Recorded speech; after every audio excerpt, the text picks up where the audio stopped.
Hi guys, welcome back to my YouTube channel that is Swapna's tutorial. So ನೀವೇನೇ ನನ್ನ ಚಾನಲ್ಗೆ subscribe ಆಗಿಲ್ಲ ಅಂದರೆ ಪ್ಲೀಸ್ ಸಬ್ಸ್ಕ್ರೈಬ್ ಆಗಿ, ವೀಡಿಯೋಸ್ನ ಲೈಕ್ ಮಾಡಿ, ಶೇರ್ ಮಾಡಿ, ಹಾಗೆ ಕಮೆಂಟ್ ಮಾಡಿ.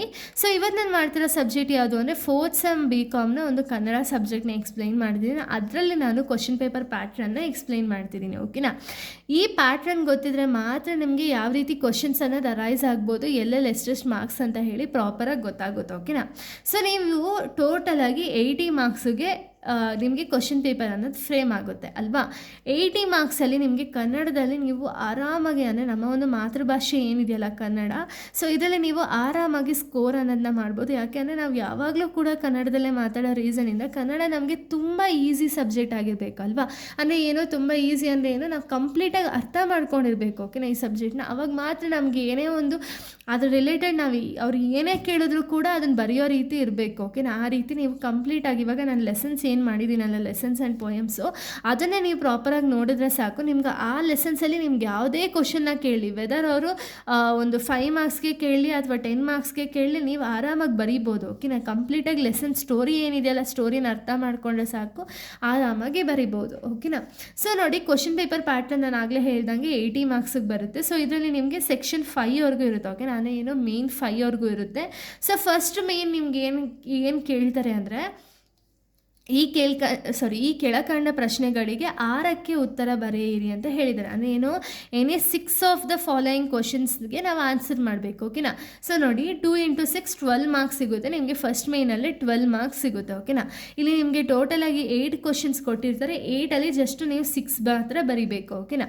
ಸೊ ಇದು 2 ಮಾರ್ಕ್ಸ್ ಆಗಿರೋ ರೀಸನಿಂದ ನೀವು ಕನ್ನಡದಲ್ಲಿ ನೀವು ಅಟ್ಲೀಸ್ಟ್ ಒಂದು 4 to 5 ಲೈನ್ಸ್ ಅಥವಾ 6 ಲೈನ್ಸ್ ಬರೆದ್ರೆ ಸಾಕು.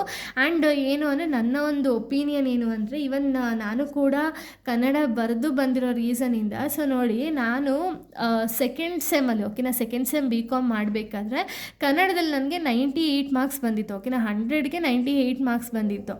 ಓಕೆನಾ? ಏನಕ್ಕೆ 98 ಯಾವ ರೀತಿ ನಾನು ಸ್ಕೋರ್ ಮಾಡಿದೆ ಅಂದರೆ, ಕಂಪ್ಲೀಟಾಗಿ ಇನ್ ಡೀಟೇಲ್ ಬರೆದಿದೆ. ಓಕೆನಾ? ಒಂದು ಇನ್ ಡೀಟೇಲ್ ಬರೆದಿದೆ, ಸ್ಟೋರಿನೇ ಬರೆದಿದ್ದು ನಾನು ಕೂಡ, ಎಕ್ಸ್ಟ್ರಾ ಏನು ಬರೆದಿರಲಿಲ್ಲ. ಆದರೆ ಏನು, ನನಗೆ ಅರ್ಥ ಆಗಿರೋ ಸ್ಟೋರಿನ ಇನ್ ಡೀಟೇಲ್ ಬರೆದಿದೆ, ಅದ್ರ ಜೊತೆಗೆ ಅಂಡರ್ಲೈನ್ ಮಾಡಿದೆ. ಓಕೆನಾ? ಎಲ್ಲ ನನಗೆ ಏನೇನೆಲ್ಲ ಮೇನ್ ಪಾಯಿಂಟ್ಸ್ ಅನಿಸ್ತಲ್ಲ ಅದಕ್ಕೆಲ್ಲ ನಾನು ಅಂಡರ್ಲೈನ್ ಮಾಡಿದೆ. ಓಕೆನಾ? ಅಂಡರ್ಲೈನ್ ಮಾಡಿ ಅದನ್ನು ಪ್ರಾಪರಾಗಿ ರೆಪ್ರೆಸೆಂಟ್ ಮಾಡಿದೆ, ಅದಕ್ಕೆ ನನಗೆ 98 ಮಾರ್ಕ್ಸ್ ಬಂದಿದೆ. ಓಕೆನಾ? ಈ ರೀತಿ ಮಾಡಿದ್ರೆ ನಿಮಗೂ ಕೂಡ ಒಂದು ಸ್ಕೋರಿಂಗ್ ಅನ್ನೋದು ಜಾಸ್ತಿ ಆಗುತ್ತೆ. ಸೊ ನೋಡಿ, ಫಸ್ಟ್ ಮೇಲೆ ನಾನು ಆಗಲೇ ಹೇಳ್ದಂಗೆ 2 ಮಾರ್ಕ್ಸ್ದು 8 ಕ್ವಶನ್ಸ್ ಅಟೆಂಡ್ ಮಾಡ್ತೀವಿ. 8ಅಲ್ಲಿ 6 ಕ್ವಶನ್ಸ್ ಮಾತ್ರ ಅಟೆಂಡ್ ಮಾಡಿದ್ರೆ 12 ಮಾರ್ಕ್ಸ್ ಇಲ್ಲೇ ಸಿಗುತ್ತೆ. ಓಕೆನಾ? ಇನ್ನು ಸೆಕೆಂಡ್ ಮೇನ್ ಬಂದುಬಿಟ್ಟು, ಈ ಕೆಳಕಂಡ ಪ್ರಶ್ನೆಗಳಿಗೆ 4ಕ್ಕೆ ಉತ್ತರ ಬರೆಯಿರಿ. ಅಂದರೆ ಏನು, 4 ಕ್ವಶನ್ಸಿಗೆ ಮಾತ್ರ ನೀವು ಆನ್ಸರ್ನ ಬರೀಬೇಕು. ಓಕೆನಾ? ಟೋಟಲ್ 6 ಕ್ವಶನ್ಸ್ ಕೊಟ್ಟಿರ್ತಾರೆ, ಅದರಲ್ಲಿ 4 ಮಾತ್ರ ಆನ್ಸರ್ ಬರೀತೀರ. ಒಂದು ಕ್ವಶನ್ಗೆ 5 ಮಾರ್ಕ್ಸ್ ಸಿಗುತ್ತೆ. ಇಲ್ಲ ನಿಮಗೆ 20 ಮಾರ್ಕ್ಸ್ ಸಿಗುತ್ತೆ. ಓಕೆನಾ? 20 ಮಾರ್ಕ್ಸ್ ಅಂದರೆ ಏನು, ಇಲ್ಲ ಆಲ್ರೆಡಿ ಪಾಸ್ ಆಗಿಬಿಡ್ಬೋದು ಆರಾಮಾಗಿ ಫಸ್ಟ್ 3 ಮೇನ್ಸಲ್ಲೇ. ಓಕೆನಾ? ಇನ್ನು ನೋಡಿ, ನೆಕ್ಸ್ಟ್ ಮೇನ್ ಬಂದುಬಿಟ್ಟು, ಈ ಕೆಳಕಂಡ ಪ್ರಶ್ನೆಗಳಿಗೆ 3ಕ್ಕೆ ಉತ್ತರ ಬರೆಯಿರಿ ಅಂತ ಹೇಳಿದ್ದಾರೆ. ಅಂದರೆ 3 × 10 30 ಮಾರ್ಕ್ಸ್ ಸಿಗುತ್ತೆ. ಸೊ ನೋಡಿ, ಟೋಟಲಾಗಿ ಇದೇ ಮೇನಲ್ಲಿ ಲೆಕ್ಕ ಹಾಕಿ ನಿಮಗೆ ಫಸ್ಟ್ ಮೇನಲ್ಲಿ 12 ಮಾರ್ಕ್ಸ್ ಸಿಗುತ್ತೆ. ಓಕೆನಾ? ಸೆಕೆಂಡ್ ಮೇನಲ್ಲಿ 20, ಥರ್ಡ್ ಮೇನಲ್ಲಿ 30, ಅಂದರೆ ಏನು 62 ಮಾರ್ಕ್ಸ್ ಬರೀ ಇದರಲ್ಲೇ ಸಿಗುತ್ತೆ ನಿಮ್ಗೆ. ಓಕೆನಾ? ಸೊ 62 ಮಾರ್ಕ್ಸ್ ನಿಮ್ಗೆ ಆರಾಮಾಗಿ ಫಸ್ಟ್ ಮೇನಲ್ಲೇ ಸ್ಕೋರ್ ಅಂದರೆ ಫಸ್ಟ್ 3 ಮೇನ್ಸಲ್ಲೇ ಸ್ಕೋರ್ ಮಾಡ್ಬೋದು. ಇದು ಕಂಪ್ಲೀಟಾಗಿ ಪೊಯಮ್ಸು ಲೆಸನ್ಸ್ ಏನಿದೆಯಲ್ಲ ಅದ್ರ ಬಗ್ಗೆನೇ ಇರುತ್ತೆ. ಓಕೆನಾ? ನಿಮ್ಗೆ ಏನೇ ಕ್ವಶನ್ ಕೇಳಲಿ, ನೀವು ತುಂಬ ಗಾಬರಿ ಪಡ್ಕೋಬೇಡಿ. ಏನು ಅಂದರೆ, ಆ ಲೆಸನ್ನಲ್ಲಿ ನಿಮ್ಗೆ ಏನು ಗೊತ್ತಿರುತ್ತಲ್ವ ಅದನ್ನು ಬರೆಯೋದಕ್ಕೆ ಸ್ಟಾರ್ಟ್ ಮಾಡಿ. ವೆದರ್ 5 ಮಾರ್ಕ್ಸ್ಗಾಗಿರ್ಬೋದು 10 ಮಾರ್ಕ್ಸ್ ಆಗಿರ್ಬೋದು, ನೀವು ಡ್ರ್ಯಾಗ್ ಮಾಡಬೇಕು ಸ್ವಲ್ಪ. ಅದಕ್ಕೆ ಕಂಪ್ಲೀಟಾಗಿ ಒಂದು ಸಮರಿ ಬರೆಯೋದಾಗಿರ್ಬೋದು 10 ಮಾರ್ಕ್ಸಿಗೆ, ಅಥವಾ ಏನು ಕ್ವಶನ್ ಕೇಳಿರ್ತಲ್ಲ ಅದ್ರ ರಿಲೇಟೆಡ್ ಕಂಪ್ಲೀಟ್ ಇನ್ ಡೀಟೇಲ್ ಬರೆಯೋದಾಗಿರ್ಬೋದು, ಈ ರೀತಿ ಮಾಡ್ತಾ ಹೋಗಿ. ಓಕೆನಾ? ಇನ್ನು next 4th main 5th main ಬಂದುಬಿಟ್ಟು ಕಂಪ್ಲೀಟಾಗಿ ಗ್ರಾಮರ್ ಇರುತ್ತೆ. ಓಕೆನಾ? ಈ ಗ್ರಾಮರ್ ಬಂದುಬಿಟ್ಟು ನಿಮಗೆ, ಇಲ್ಲ ನನಗೆ ಈ ಗ್ರಾಮರ್ನ ಅಪ್ಲೋಡ್ ಮಾಡಿ ಅಂದರೆ ಫಸ್ಟ್ ನೀವು ಹೇಳಿ. ಓಕೆನಾ? ಈ ವಿಡಿಯೋ ನೋಡಿದ ತಕ್ಷಣ ನನಗೆ ಮೆಸೇಜ್ ಹಾಕಿ, ಕಮೆಂಟ್ ಹಾಕಿ, ನಾನು ವಿಡಿಯೋ ಮಾಡೋದಕ್ಕೆ ಈಸಿ ಆಗುತ್ತೆ. ಹಾಗೆಯೇ ಬೇಗನೆ ಮಾಡಿ ಅಪ್ಲೋಡ್ ಮಾಡ್ಬೋದು. ನೀವು ಲೇಟಾಗಿ ಹೇಳಿದ್ರಿ ಅಂದರೆ ಎಕ್ಸಾಮ್ ಟೈಮಲ್ಲಿ ನಾನು ಅಪ್ಲೋಡ್ ಮಾಡೋದಕ್ಕೂ ಆಗಲ್ಲ. ಓಕೆನಾ? ಸೊ ನೋಡಿ, 4th ಮೇನು, ಈ ಕೆಳಕಂಡ ವಿಷಯಗಳಲ್ಲಿ 3ಕ್ಕೆ ಟಿಪ್ಪಣಿ ಬರೆಯಿರಿ ಅಂತ ಹೇಳಿ ಕೇಳಿದ್ದಾರೆ. ಓಕೆನಾ?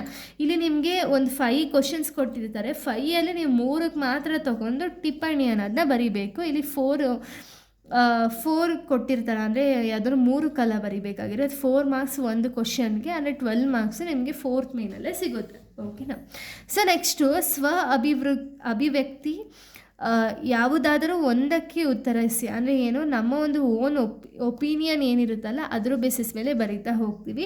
ಇಲ್ಲಿ ಒಂದೇ ಒಂದು ಕ್ವಶನಿಗೆ ನೀವು ಆನ್ಸರ್ ಮಾಡೋ ರೀಸನಿಂದ ಇಲ್ಲೇ 6 ಮಾರ್ಕ್ಸ್ ಅನ್ನೋದು ಸಿಗುತ್ತೆ. ಓಕೆನಾ. ಸೊ ಈ ರೀತಿ ಕ್ವಶನ್ ಪೇಪರ್ ಪ್ಯಾಟ್ರನ್ ಆಗಿದೆ, ಅಂದರೆ ಈ ರೀತಿಯೇ ನಿಮಗೆ ಕ್ವಶನ್ಸ್ ಅನ್ನೋದು ಅರೈಸ್ ಆಗುತ್ತೆ. ಓಕೆನಾ.